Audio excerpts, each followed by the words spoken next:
Hello, in this video I'm gonna show you how to add and remove widgets on your iPad mini 7th generation.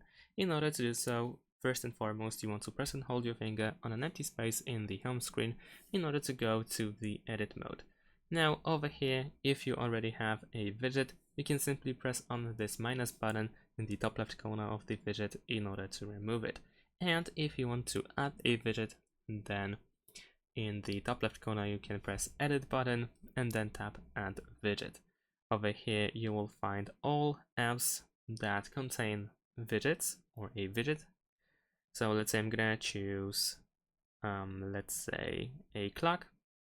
Of course over here we can swipe in order to find different styles of these widgets. So let's say I'm gonna choose this one and then we can press add widget and now the widget will be added. Of course we can still reposition them while we are in the edit mode. You can also sometimes grab by the corner in order to extend the widget or make it shorter, at least in some cases. Once you are done, simply press done in the top right corner.